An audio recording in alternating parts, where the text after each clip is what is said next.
Buena jornada, compañeras y compañeros de Fogón en Fogón. Bueno, a una semana, ahora sí, de que se resuelva la contienda electoral el próximo domingo 27 de octubre. Bueno, la campaña electoral sigue con su nivel de chatura en el debate de ideas. Algunos candidatos tienen una dosis de buen optimismo. Yo creo que esto se justifica en parte por ser para muchos, su primera campaña electoral a nivel nacional, este, llevada adelante desde ese lugar de ser candidato a presidente de la República, que no es lo mismo ser candidato a senador. Y bueno, estas actividades masivas donde, bueno, se montan estrados y habla ante un gran público, en actividades que se repiten a todo lo largo del país, eh, bueno, puede dar esa sensación de que hay un clima de efervescencia que en realidad solo está en la percepción de los candidatos. Eh, es más, mientras este programa hoy salga al aire, muchos de los sectores políticos, de los distintos sectores políticos, van a estar realizando sus actos finales. eh, Muchos además van a estar realizando sus propias caravanas, recorriendo sobre todo Montevideo, porque como ustedes ya saben, bueno, en Uruguay se sigue manteniendo que en realidad la elección se define por quien obtenga la mayor cantidad de votos en el área metropolitana y alrededores. Esto es Montevideo, Canelones, Florida, San José, Durazno, en fin, Maldonado, Rocha, ni que hablar. Pero decíamos que, sin embargo, entonces hay un nivel de chatura, con algunos pequeños chisporroteos. Posiblemente el otro candidato que sí tenga méritos para sentir que la campaña electoral está pasando por un momento de auge es el candidato del Partido Colorado, Andrés Ojeda, que se ha acercado bastante al candidato del Partido Nacional, Álvaro Delgado. Sin embargo, ese crecimiento no le va a dar para poder triunfar sobre quien parece ser a todas luces quien obtendrá la mayor cantidad de votos posibles, que es el candidato del Frente Amplio, Yamandú Orsi. Ojo que yo no soy analista político, ni politólogo, ni pretendo serlo, simplemente estoy tratando de dar mi visión de lo que valoro. eh, y sin ser politólogo ni analista político, tengo mis buenos años de haber participado de campañas electorales como para poder presentir o poder medir qué es lo que está pasando. Y con esto quiero decir que no es un problema de olfato, no es un problema sino es algo que percibo. Y que en definitiva es un problema para la sociedad democrática. Porque de alguna manera se impone esta lógica de, bueno, la gente va a definir y en ese sentido quizás poco importe registrar el dato de que en las elecciones internas de los partidos políticos la sociedad uruguaya fue la elección con menor participación de la ciudadanía, en tanto las elecciones no eran obligatorias. Yo tengo el convencimiento personal que si las elecciones no fueran obligatorias, nosotros iríamos hacia un resultado parecido este 27 de octubre. Pero las elecciones son obligatorias.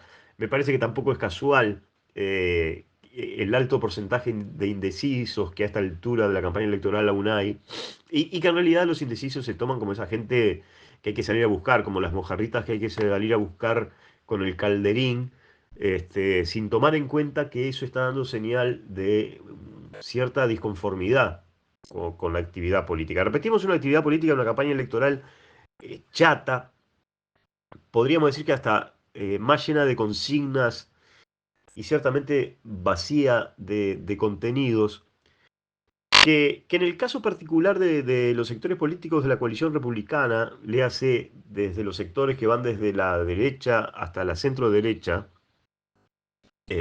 y tomando en cuenta bueno, que esto sí está provocando una sensación de derrota en el Partido Nacional, que pensaba que iba a volver a tener un apoyo nuevamente. Pero de todas formas, para la derecha no hay grandes cambios. El segundo piso de transformaciones que propone Álvaro Delgado, que ahora viene en baja en cuanto a lo popular, en realidad es más de lo mismo. Ahí no hay grandes sorpresas. Es decir, si volviera a ganar la coalición republicana, es más de lo mismo, con lo cual ahí no hay mucho esfuerzo de convencimiento para hacer. Y de hecho no lo están haciendo en realidad. Eh, entonces, el tema estaría en lo que tiene para proponer el Frente Amplio, que como lo ha dicho su posible ministro de Economía de triunfar el Frente Amplio, Gabriel Odone, en realidad tampoco hay mucho nuevo para inventar. Es más de lo mismo. Y yo creo que ahí es donde está el problema que tiene la izquierda institucional nucleada en el Frente Amplio. La renuncia a la falta de creatividad, de imaginación, si se me permite la expresión, pero no en términos de gallardía, la falta de coraje de una izquierda que debería plantearse cambiar el statu quo que en estos 5 años ha vuelto a instalar la derecha política en el Uruguay. Recuerden en el 2000, antes del 2004, el triunfo del Frente Amplio, todas las medidas que se proponían en aquella campaña electoral. Es más, una de esas medidas, que era el cambio en la política tributaria, el famoso IRPF, el impuesto a la retribución de la persona física, había quienes decían, incluso dentro de la izquierda, que eso había sido el motivo de perder en 1999 las elecciones ante Jorge Valle. Pero bueno, el Frente Amplio siguió con esa apuesta de decir tenemos que crear un impuesto a las retribuciones de la persona física, tenemos que generar un sistema nacional integrado de salud para que los prestadores privados de salud no sigan solamente con una política mercantil del servicio de salud y hunda a la salud pública prácticamente que en el tercer subsuelo. Hay que generar un Ministerio de Desarrollo Social que se encargue de poder sacar adelante a los sectores más vulnerables, y se decía que eso era generar más burocracia, volver a generar un ministerio más en un país que estaba lleno ya de ministerios y que además la carga del Estado era bastante importante. Y después ni que hablar, unos 5 años después, entre otras medidas, ¿verdad? Pero cuando se propone la legalización y regulación del consumo de la marihuana, de cuando se propone la ley de salud reproductiva para evitar las muertes de mujeres en abortos clandestinos, toda una serie de medidas que parecían una locura, que no eran un programa revolucionario, mucho menos de izquierda. Yo estoy convencido que el único gobierno de izquierda que ha gobernado este país a principios del siglo ha sido el de José Valle Ordóñez, y ojo que no soy ni colorado ni de José Valle Ordóñez, pero aquellas sí eran medidas revolucionarias. La ley de 8 horas en aquel contexto de un mundo que trabajaba 12, 14 horas, la ley del divorcio para la mujer, en fin.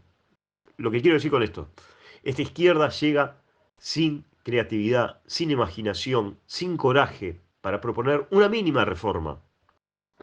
Esa mínima reforma que proponen hoy desde el movimiento sindical y desde las organizaciones sociales, para poder instalar allí en la Constitución de la República esa suerte de carta magna que cada vez parecería tener menos sentido, que así como la ciudadanía tiene el derecho a la salud, a la vivienda, al trabajo, también debería asegurarle unas pensiones dignas, decorosas, unas jubilaciones dignas, decorosas a los trabajadores, para que efectivamente, en ese sueño de la socialdemocracia, que alguna vez Pepe Mujica dijo, eh, quizás en Uruguay se creó la socialdemocracia. Bueno, en esa socialdemocracia, nuestros viejos puedan efectivamente disfrutar de su vejez después de su consagración a tantos años de trabajo. Sobre todo para aquellos sectores trabajadores de clase media. En el caso de esos trabajadores, el disfrute a su vejez es un derecho humano. En el caso de otros trabajadores, los trabajadores de la construcción, los trabajadores del puerto, los trabajadores de la pesca, los trabajadores rurales, es un derecho humano fundamental que lleguen con los huesos sanos.